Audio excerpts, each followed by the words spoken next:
कल का दिन रूस के लिए बहुत ऐतिहासिक था। रूस ने आखिरकार यूक्रेन के 15% हिस्से को रूस में मिला लिया, लेकिन इस दौरान एक बहुत बड़ी बात हो गई और पुतिन ने ये क्यों कहा कि पश्चिमी दुनिया ने भारत को लूटा और 1857 की भी बात कर दी। बदले में बाइडेन और जेलेंस्की ने क्या किया, तो वहीं आखिरी पत्ता चीन और भारत ने खेल दिया यूएन में। जानेंगे कि इतने बड़े ऐतिहासिक बदलाव में दुनिया भर में कौन कौन सी हलचल मची। आइए जानते हैं इन खबरों को विस्तार से। कल का दिन रूस के इतिहास के लिए बेहद खास था, क्योंकि ये जो इलाके देख रहे हैं, लुहांस्क, डोनेस्क, खेरासन और कई छिटपुट आगे के इलाके, इन इलाकों को आखिरकार रूस में मिला लिया गया और रूस में इसके लिए खास तौर पर आयोजन किया गया, खास तौर पर सेलिब्रेशन किया गया, जिसकी तस्वीरें देख रहे हैं आप। और सबसे अलग बात ये हो गई कि यहाँ पर रसिया खेलने लगे रूसी राष्ट्रपति पुतिन जब बाकी 4 नेताओं के साथ, तो ये मोमेंट बिल्कुल देखने वाला था। पर इन सब के बीच में उन्होंने एक स्पीच दिया और ये स्पीच बेहद महत्वपूर्ण था। सबसे बड़ी बात यह है कि इस स्पीच में व्लादिमीर पुतिन की कई विशेषताएं निकलकर सामने आई। अपने देश के ही बारे में नहीं, बल्कि चीन और भारत के इतिहास को लेकर बहुत ज्यादा पुतिन नॉलेज रखते हैं। रूसी राष्ट्रपति व्लादिमीर पुतिन ने यूक्रेन के कब्जाए गए हिस्से को अपना हिस्सा घोषित कर दिया और क्रेमलिन में ये सब कुछ हो रहा था, जहां डोनेस्क, लुहांस्क, जापोरिजिया, खेरासन को रूसी क्षेत्र घोषित कर दिया गया। इस दौरान पुतिन ने कहा कि इस इलाके में अब जो लोग रह रहे हैं वो रूस के नागरिक हैं और इनकी सुरक्षा हमारी जिम्मेदारी है। रूस के राष्ट्रपति ने अपने पहले के नेताओं पर भी कमेंट किया। उन्होंने कहा कि हमारे पहले के नेता अमेरिका के बहकावे में आकर अपनी शक्ति को कम करने लगे, जबकि ये देश अपनी शक्ति को इन्होंने कम नहीं किया। इन्होंने हथियारों का जखीरा वैसे ही बनाए रखा और हम कमजोर हो गए। पुतिन ने आरोप लगाया कि नरसंहार का असली आरोपी अमेरिका है, जिसने दुनिया भर के देशों पर झूठे आरोप लगाकर हमले किए और लाखों लोगों को मार डाला। आपको याद होगा, हाल ही में जो पूर्व रूसी राष्ट्रपति थे, जिनके शासनकाल में सोवियत संघ का विघटन हुआ था, उनका देहांत हुआ और उनके देहांत में पुतिन ने शोक संदेश जरूर दे दिया, लेकिन वो उनकी अंत्येष्टि में बिल्कुल भी शामिल नहीं हुए। बताया जाता है कि पुतिन अपने पुराने नेताओं से बहुत ही ज्यादा नाराज थे कि सोवियत संघ टूटा, उनकी वजह से टूटा। कई बार वो रो भी चुके हैं इस बात को कहते हुए। उन्होंने कहा कि वो दशक था 90 का दशक, भूख,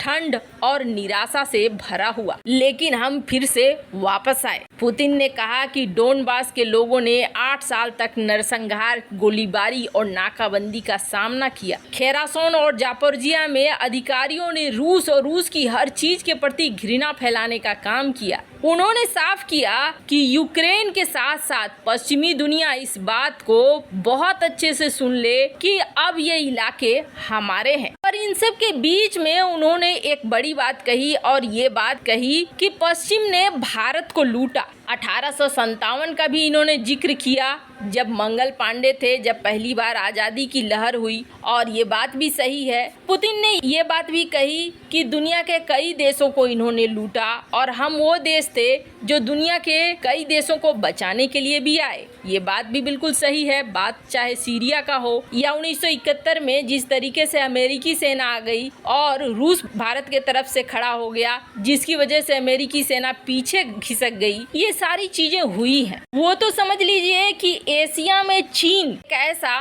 देश बन गया है जिसकी वजह से एशिया एक नहीं हो पा रहा है। पुतिन ने एक बात और कही। पुतिन ने कहा कि जिस दिन 2 देश ईरान और रूस को ये खत्म कर लेंगे, उसके बाद ये दुनिया के बाकी देशों के पीछे पड़ेंगे। ऐसा नहीं है कि ये बाकी देशों को छोड़ देंगे। पश्चिमी देशों का यही काम है, ये दुनिया भर के देशों को उपनिवेश बनाते हैं, गुलाम बनाते हैं और गुलाम बनाकर उसका खजाना लूटते हैं। हालांकि व्लादिमीर पुतिन ने जो बातें कही वो बिल्कुल सही है। रूस, चीन और भारत अगर इस इलाके में मिल गए होते तो पश्चिमी दुनिया के लिए ये मुश्किल हो जाता है इस इलाके में बढ़त बनाना। लेकिन समस्या ये है कि चीन ने जो ये गलवान वाली हरकत की है, इस हरकत की वजह से चीन पर यकीन करना बहुत मुश्किल भरा हो गया है और यहाँ जो गठबंधन रूस बनाना चाह रहा है वो गठबंधन बन नहीं पा रहा है। वहीं दूसरी तरफ जहाँ रूसी राष्ट्रपति ये सब कुछ कर रहे थे तो वहीं उन्होंने सीधे सीधे कहा कि चलो अब हम यूक्रेन से शांति की बात करते हैं और आगे कैसे इस युद्ध को खत्म किया जा सकता है उसकी बात करते हैं। लेकिन उल्टा जेलेंस्की भड़क गए और जेलेंस्की उस समय भी कह रहे थे कि हम नाटो में शामिल होंगे जब युद्ध शुरू नहीं हुआ था और आखिरकार अब फिर उन्होंने कह दिया कि अब तो हम पक्का नाटो में शामिल होंगे। जब युद्ध में हानि होने लगी थी तब एक बार को यूक्रेन ये कहने लगा था कि नहीं हम नाटो में शामिल नहीं होंगे, लेकिन अब तुरंत शामिल होने के लिए निर्णायक कदम उठाएगा यूक्रेन, इस बात को कहते हुए दिखे। ये जो यूक्रेनी राष्ट्रपति हैं, 2 लोगों के साथ एक कागज को साइन करते दिखे जिसमें उन्होंने दावा किया कि हमने एप्लीकेशन दे दिया है और हम जल्द ही नाटो के सदस्य बनेंगे। मतलब इस युद्ध को अभी और लंबा खींचना चाहते हैं यूक्रेन के राष्ट्रपति, ये तो साफ दिख रहा है। पर यहाँ पर मामला जैसे ही अंतर्राष्ट्रीय हुआ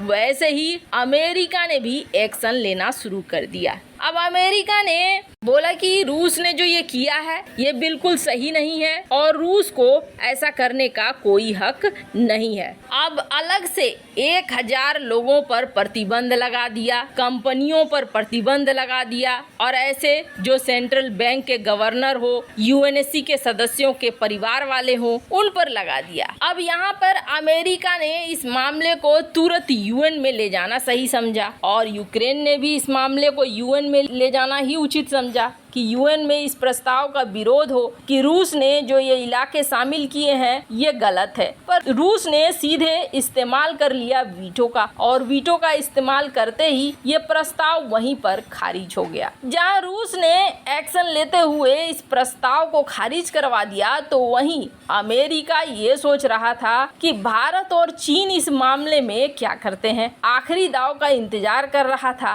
पर इस बार भी भारत और चीन ने यूएन से अब्सटेन करना ही ज़्यादा सही समझा, यानी कि ये वहाँ पर अनुपस्थित हो गए, इन्होंने वोटिंग प्रक्रिया में भाग ही नहीं लिया और एक तरीके से रूस की यहाँ पर फिर से जीत हो गई। हालांकि आपको बता दें रूस ने वीटो पावर का इस्तेमाल कर लिया था, भारत और चीन के होने न होने से कोई फर्क नहीं पड़ता है, लेकिन कूटनीतिक रूप से रूस के खिलाफ खड़ा होना बिल्कुल सही नहीं बनता था क्योंकि अमेरिका वो देश नहीं है जिस पर आप भरोसा कर सकते हैं। तो भारत ने सही कदम ही उठाया। वैसे इस मामले में आपकी क्या राय है, कमेंट कर जरूर बताएं।